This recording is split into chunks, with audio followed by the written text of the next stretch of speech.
The legend lives on from the Chippewa on down of the big lake they call Gitchagumi.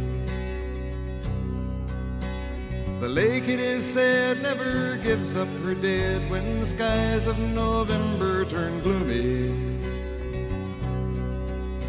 With a load of iron ore, 26,000 tons more than the Edmund Fitzgerald weighed empty. Dear Dad, I cannot realize that yesterday we came through a living bombardment, and now we are going through a bombardment from the sea. It is just after 5, and we are all on mess deck with all the bulkheads closed, as we expect a ship to drag into us, or just clear us, so we are prepared. Now 9, and the ship cleared us by a long shot, but nearly caught another ship anchored midstream. I had just finished supper when I was told to report to the engineer's office immediately. In fact, I had little salmon on my plate and some bread, but I dropped all and reported just as I was told, and was sent directly to the engine room to remain there as a messenger between the hours of 6 to 8 p.m., 12 to 4 a.m., and 8 to 12 a.m. This is the first watchkeeping I have done since being on board the ship. You can hear piles, pieces of timber hitting the ship's side continually. The harbor is full of floating wreckage, of roofs, sheds, and wharves. Hopefully this will give you an idea of what our conditions are like. I sent a letter ashore last night with one of the leading stokers by the name of CPO Crow.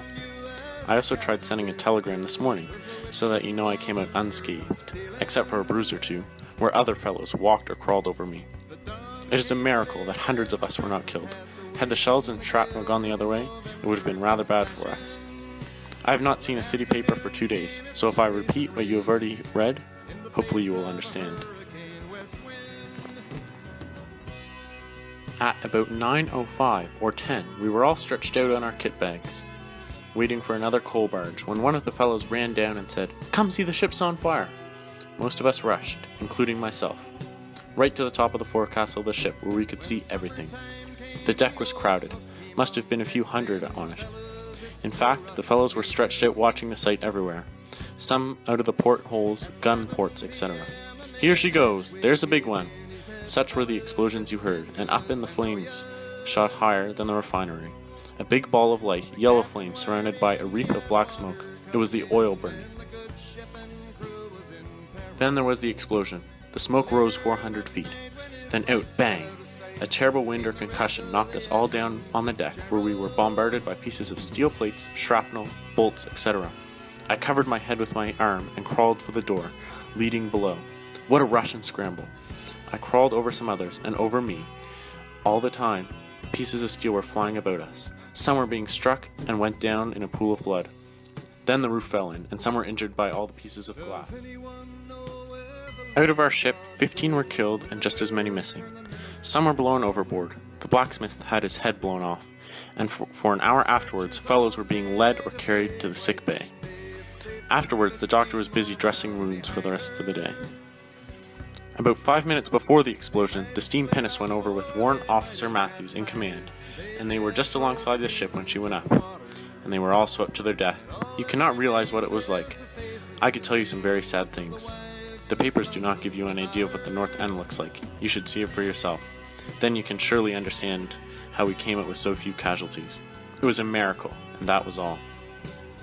Flames broke out in dozens of places, caused by heated shrapnel shells, overturned stoves. Things looked very dismal. The best part of the fire department were killed, and the lightness of the breeze and the fact that there was a lot of vacant fields saved the flames from reaching the city. People were scared of another explosion, and part of us were stationed at the fire station at the No. 4 port. But luckily no one came for us. One could only imagine if we were tasked with putting out the fire on board the ship. All afternoon we were at our stations, and during the night slept comfortably dressed outside the engineer's office, ready for any emergency call.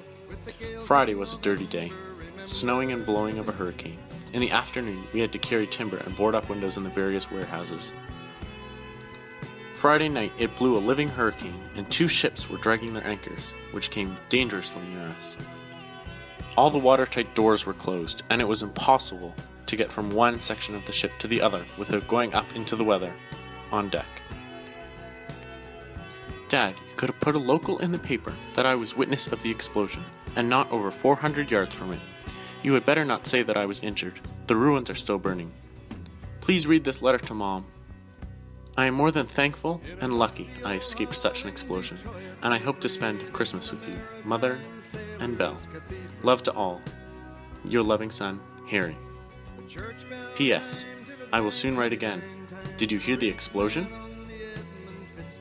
P.P.S. Please save this letter, also the Herald Chronicle. Don't forget.